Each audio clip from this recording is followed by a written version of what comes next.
There was a violent struggle in my neighborhood the other night. I was sleeping under the stars on my back patio when I awoke to a strange rhythmic thumping sound, like a car with flat tires rolling past.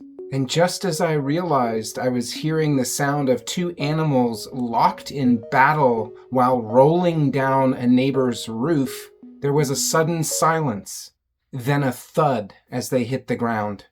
There was no sound after that.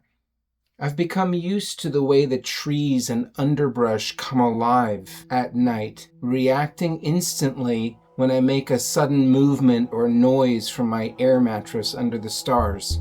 But that tumbling roof fight reminded me that while I gently sleep, a whole world of hidden struggle wakes up in the night around me to eat the fruit from the trees that are now ripe, to mate, feed babies, and fight for survival. This isn't a Disney movie about talking baby-faced animals. The creatures in my neighborhood live with the understanding that death is ever near, perhaps waiting for them in the very next shadow. And it struck me the other night how this presence of death forces a kind of impeccability from this backyard menagerie. These are no drunk Americans on vacation, stumbling in the darkness.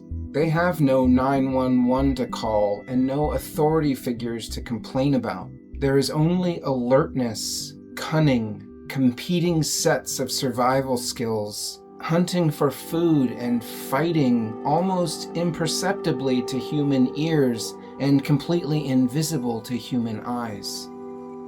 Death. Death is an awakener. Yes, it can be extremely brutal. I know that from personal experience. My father died when I was 12, and I don't know if I'll ever really get over that. But when we look at death from the standpoint of our eternal consciousness, from the level of our soul, death is an awakener. That's because nothing else destroys illusions as powerfully as death. Illusions like, I am in control. My body belongs to me. The people I love are permanent fixtures in my life. My achievements will protect me. My physical identity is who I really am. I can put loving off. I can postpone forgiveness. My story is the center of the world. And the heart of them all, I can take refuge in impermanence. Do any of those resonate? Those are precious illusions, and yes, it's brutal when they fall, but friends, fall they will. Is that bad?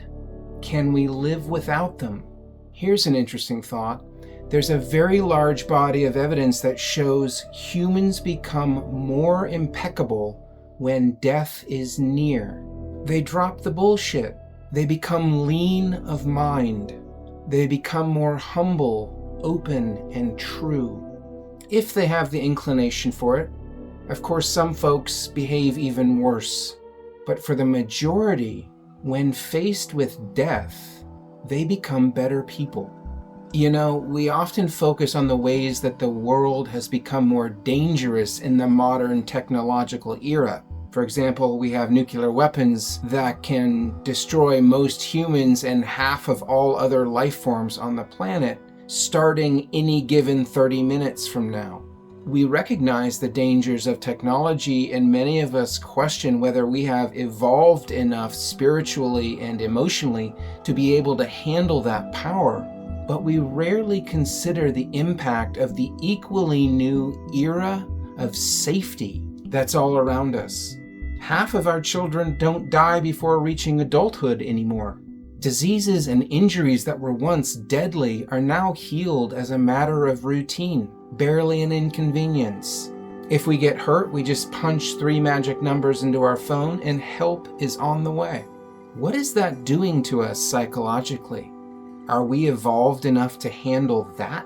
We used to live much closer to death's door, and that elicited a kind of impeccability from us. Death's door has now been pushed into a utility closet at the back of the auditorium, behind a forgotten bookshelf and some dusty plastic plants. Nowadays, when a death happens near us, a team of professionals rush in to scrub it from our sight. If death provokes impeccability, what has all of this law and order and safety done to our psyche, to our devotion to truth and to spirituality? Have we become more aware or more complacent? When we're given all of these marvels of modernity that our human ancestors throughout history would have sold their souls to access, what do we do with it? There's a case to be made that we increasingly complain, demand, and forget. We turn this paradise into a bad customer service review from the comfort of our climate-controlled rooms. Guys, I genuinely wonder if some apocalyptic reset event isn't on the way, not to punish us, but to remind us that we are not eternal teenagers living rent-free in the mom's basement of planet Earth. Yes, death can be a brutal awakener. Trust me, I know. But as eternal spirits shrink-wrapped into these tiny human bodies, the dream is the brutal thing, not the awakening. Awakening is only brutal to the extent that we're clinging to the dream. After all, to a dream, the most dangerous thing in your home is your alarm clock.